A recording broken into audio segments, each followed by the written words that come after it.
Hey everybody, this is Richard. So what I wanted to do in this video is just get caught up on the customer trade review videos that I do. And I know that, those are supposed to be done weekly. I do have the intention of getting back into doing them every week, but for now, let me just kind of get caught up. So where we did the last one was ending on the 3rd of June, which would have been right in here. So I added this rectangle just to kind of keep track of what we're covering. So this really is just a daily chart that we're looking at on the bottom. There's no trades added here. I'm just highlighting this just to remind everyone really what happened the last 3 weeks. So basically the first week after the last review would have been these 5 candles in here, and the market did sell off. The following week it sold off very strongly actually, and then this last week it started to rally again.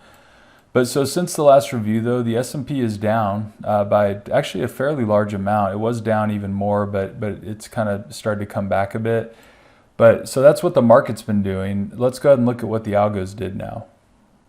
All right, so as this slide shows, the total returns between the 5th of June and the 25th of June were $839 per unit traded. So that's a gain of about 5.5% roughly.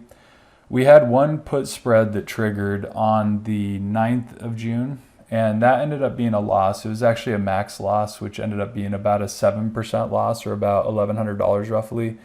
But then on the day trades, we had a total of 6. We had 3 losers and 3 winners. Now, as you all know, the last couple trades that we had were actually really good, which helped bump us back up into being positive. But the good thing is though, the bullish put spreads, even though they did get hit on the rollover, they didn't take multiple hits. But it is painful for sure when we take a loss the way we did on those. But if we were in the futures, the loss would have been even bigger. It would have actually been a fairly catastrophic loss if we had just bought the futures and held on to it for a day because of the big gap down that the market saw. So because of the spreads though, the options, what they do is they prevent our max loss from, or they limit our max loss to whatever the premium that we collect is, the spread width, which is 35 points minus the premium. But let's look a bit closer at the individual trades and then I'll wrap this up. Now, of course, keep in mind that past performance is not indicative of future performance, but this is for my customers, so you're very well aware of all the disclaimers. But here's just a chart, though, of the S&P. This top one is the algorithm that has the put spreads on it. So if I zoom out a bit, you'll see, you guys probably remember back in March, we had a bunch of spread trades that were profitable. That was this period in here. And then recently the market had been selling off, and so we didn't have any. And then, so it actually has been a few months before we had a spread trade. And unfortunately we did get back in only to take a loss on this one. But again, the fact that the losses were contained is good compared to if we were just in the futures, which would have been a pretty huge loss that we would have had. Instead of a $1,100 loss, the loss would have been closer to, about 50 points would have been the overnight stop, so that's about $2,500. So that would have been a pretty big hit. But so our losses were limited. On the day trades, we had, so this is the trade from Friday that was really nice. This one was a gain of about $3,000. This gain here was a couple days prior, and it was a gain of about $500. And then before that, we had 2 stop out trades, which would have been about $400 each. Now on the short trades, we actually had 2 trades. We had one that was a loss of about $700, and then one was a very small gain of roughly like $50, I believe. So that's really it though. So we had a total of 7 trades, and overall though the results have been positive. We're up, like I said, about 5% for this kind of 3-week period. Now there is one thing I wanted to discuss briefly with you guys as my customers, and that's just to give you a bit of encouragement. So when I look at the performance of the algorithms, as you know, I look at each algo individually, and then we add them together, and that's the Geronimo Trading System. But for those of you that have been with us for more than a year, or kind of, or even any time last year actually, but you're pretty aware of how well these algorithms do when the market is going higher. And an example of that would be, just if we look at this chart here, this is basically 2021. So this is last year. This is May, June, and then July, August. For the most part, when the market is steadily going higher, it's actually, I don't want to say easy, but it's quite a bit easier though to do well with these algorithms, because the put spreads tend to do really well as the market goes higher, just like you would have seen in March, but just imagine that lasts more than 3 weeks.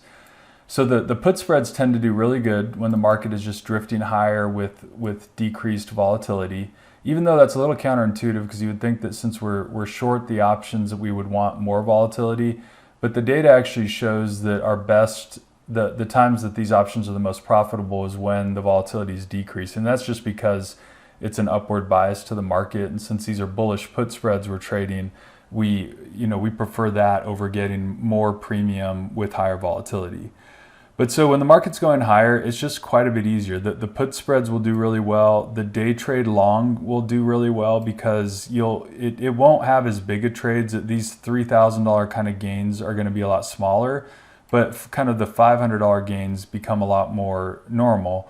And then the short day trade, this one over here, it just won't really trigger when the market's going higher, because it does have something that it looks at that does a pretty good job of keeping it out of the market when the market is drifting higher.